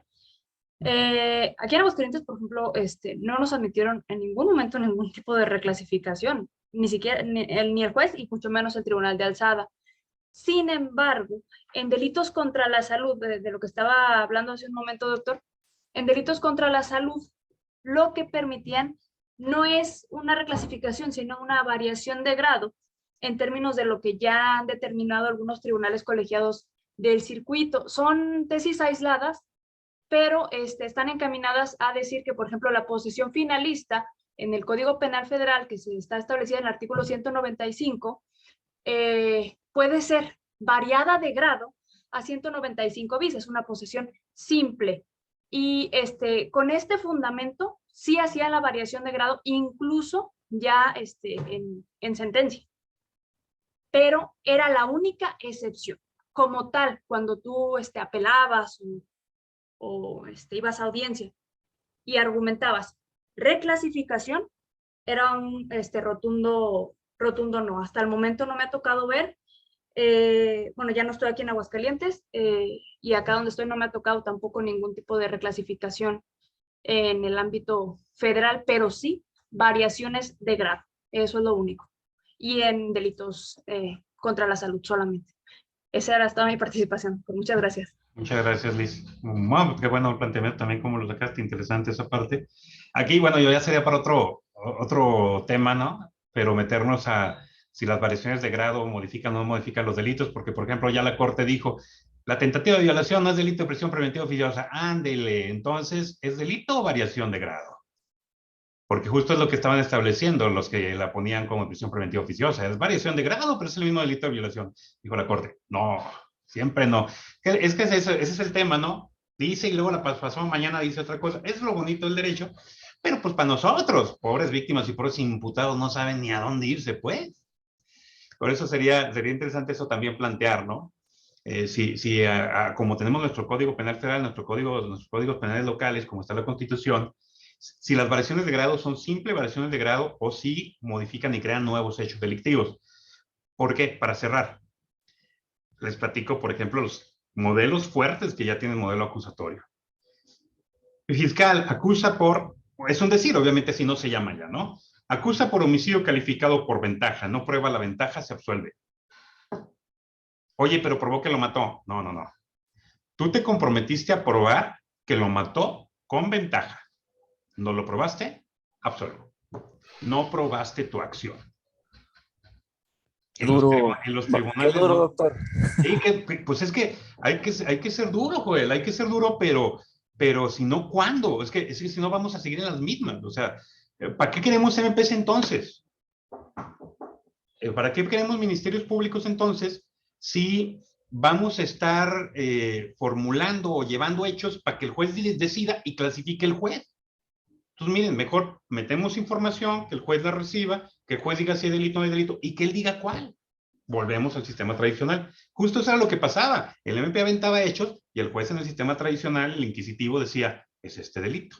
Entonces, volvemos al mismo tema. ¿Vamos a trabajar modelo acusatorio o vamos a seguir trabajando modelo inquisitivo? En el modelo estadounidense, si el Ministerio Público en el juicio, el fiscal, se da cuenta que el hecho varió y el hecho es otro delito, si quiere reclasificar, puede hacerlo siempre y cuando el imputado y la defensa acepten la reclasificación. Si no, no puede. Y a veces se acepta en un deber de ética, decir, no, pues que si hay un hecho dañoso. Entonces, con deber ético lo reclasificamos, pero con eso menos pena y lograr un beneficio rápido, va. Ok. Pero otros dicen, pues ni con ese deber ético, no. Se absuelve. ¿Sí? El jurado pega en esa parte porque no puede ir más allá de esa cuestión. Judith, te escuchamos ya para concluir. Sí, gracias, doctor. Bueno, es que también acá en San Luis Potosí, el tema que en el cual nos hemos enfrentado es en relación, por ejemplo, nosotros clasificamos el delito por tentativa de feminicidio, pero luego también la reclasificación viene a una violencia familiar. Entonces también a nosotros como, bueno, en esta parte somos asesores jurídicos, sí se nos complica luego a veces poder sustentar o llevar hasta lo que es la acusación, justamente pues esta reclasificación que en un principio sería una tentativa de feminicidio. Se supone que luego a veces tenemos todos los elementos que dice el código, que dicen las leyes especializadas, y aún así, de todos modos, el juez al momento de dictar pues su resolución lo viene reclasificando a un delito menor. Entonces también ahí a lo mejor nosotros también nos enfrentamos a esos problemas, ¿no? Al final de cuentas, que pues mermea pues esta situación de la reclasificación en la que estamos comentando. Gracias, Judith. Qué bueno, también ese tema es muy importante, muy interesante, la cuestión del feminicidio, tentativa. Mira, ahí a lo mejor lo que platicábamos, si por ejemplo luego ya para la acusación, si no se tienen los elementos tal cual, a lo mejor en la acusación no hay tanto problema, vuelvo al tema, porque luego ya la defensa sí se puede defender, puede sacar la evidencia y demás, pero ya en el juicio es donde yo le veo un problemón. Ahora, la otra, que también sé que lo están haciendo, que justo en la vinculación es donde los jueces reclasifican. Desde ahí también ya vamos mal, porque es trabajar como en el sistema anterior. Un juez, una jueza no podría reclasificar, tiene que, o vincula o no vincula. O sea, si para una jueza o juez no es tentativa de feminicidio, no puede andar reclasificando violencia familiar, tiene que no vincular. Entonces, darte la oportunidad de que tú vayas por más evidencia y no te obligue ni te sujete a una violencia familiar, que luego te va limitando esa parte, ¿no? Pero entonces, ¿creen que lo reclasifican como para ayudar? Y lo único que termina haciendo es perjudicando a las partes, incluyendo a la víctima. Pues mejor no. Digo, a mí me ha tocado aquí en Aguascalientes ver cómo, a ver, oye, te pido una orden de aprehensión por, volviendo al tema del que puso Lisa hace un momento, una orden de aprehensión de este delito de posesión con fines de venta. Y el juez se da cuenta que no hay fines de venta, te lo niego. ¿Cómo? Te niego la orden. Oiga, pero te la niego, pues vuélvemela a pedir, ve por la prueba y vuélvemela a pedir. O sea, hasta mejor ahí, porque cuando te vinculo a proceso ya te sujeto un término. Si no te vinculo, todavía sigues teniendo el término medio aritmético a la pena para buscar la prueba. O sea, a veces parece que lo que quieren es ayudar y terminan perjudicando a los involucrados. La otra, lo que yo sugeriría ahí, Judith, es apelar la vinculación y luego de la apelación manden a la víctima al amparo o al ofendido. Va a proceder, ya está procediendo las víctimas de ofendidos. Aquí, bueno, aquí el ejercicio también fue eso, apelar, doctor, e incluso lo malo aquí fue de que la apelación, o sea, hasta se tardó para salir la admisión y porque hasta parece adrede que ya hay una suspensión condicional del proceso aprobada y demás y ya salió, resulta que la admisión. Entonces también ahí justamente pues nos topamos con pared de que decimos, o sea, estamos tratando de tener como o llegar, mejor dicho, a las instancias correspondientes para tener como todo en orden, cuando de repente pues sí ya llegan pues otros derechos que obviamente están reconocidos para el imputado, pero que también en relación a las víctimas, nosotros como asesores jurídicos pues muchas veces ni siquiera tenemos respuesta para eso, porque pues ya no depende también de uno. Sí, claro, es o sea, lo entiendo. Ahí, en la medida en la que ustedes puedan ver qué tanto se pueden pelear y pelearse hasta con primera y segunda instancia con recursos de queja que están en el mismo Código Nacional por no cumplir en los términos de ley. Obviamente uno dice, no, pero me los voy a echar encima, pues me los echo encima, pues soy abogado y me aviento, ¿no? Digo, para tratar de aventar un poco más, pero tienes toda la razón. Luego en lo que se tarda, en la pura admisión del recurso que se tarda, bueno, la admisión es más bien la preparación de que el juez lo mande a segunda instancia, que se lleva un mes o más, en lo que notifica a todos, y cuando llega ya en lo que acuerda, y luego que si les falta una notificación en lo que se las mandan, y entonces ya llevamos, yo ahorita estoy a punto de mandar a hacer un pastel porque ya va a cumplir un año sin resolución una apelación a una sentencia de primera instancia que tengo, ya le vamos a hacer un pastel de un año porque todavía no puede salir la resolución, cuando el código dice que no pueden pasar más de 15 días. Y cuando eso era una violación grave del procedimiento que tiene que obligar a la nulidad del proceso, y si aplicamos el artículo 105 y el de la ley de amparo que dice no se pueden reponer más de 2 veces por vicios formales, tendríamos que absolver, que es una dinámica que pasa en Estados Unidos. Pero bueno, hay muchas cosas que están por ahí perdidas que luego podemos platicar, pero sí, tienes razón también en ese aspecto con los recursos.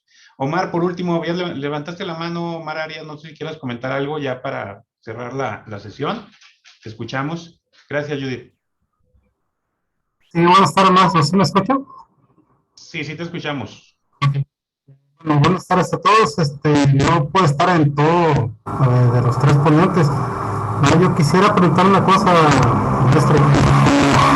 Si la reclasificación del delito nomás se puede presentar en las etapas de audiencia inicial, de término del juicio, o desde el momento que uno presenta la querella y posteriormente hacerlo en una ampliación. Ok, Omar, ¿te puedes cerrar el micro porque se oye como mucho eco? Mira, en parte eso lo platicamos, igual les voy a mandar en un rato más la grabación cuando la suba a YouTube para que veas la primera parte porque sí vi que entraste un poquito después. Comentamos que de acuerdo al código se puede reclasificar hasta en el alegato de clausura. Hasta en la clausura. Pero justo es lo que debatíamos ahorita, ¿no?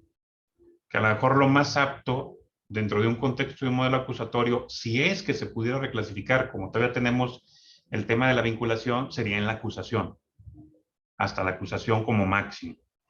Sí, el código permite, El código permite porque se copió al de Chihuahua y al de Nuevo León, que se copiaron el código procesal inquisitivo y nomás lo adaptaron, le cambiaron conclusiones, le pusieron alegatos de clausura y hicieron lo mismo, ¿no? Pero sí, más bien ahí sería, o sea, legalmente se puede hasta allá, pero ya metiendo los principios, la interpretación y el Código Nacional, posiblemente pudiéramos decir que el momento idóneo en todo caso sería la acusación. Ya con la investigación complementaria que pudo haber variado la información, el tema y dar una mejor luz de lo que es el hecho delictivo. Yo en lo personal te diría que no se podría variar, tal cual, pero también me cerraría mucho a esa figura que tenemos de vinculación que luego seguimos investigando. Entonces le ataría las manos a todos, ¿no?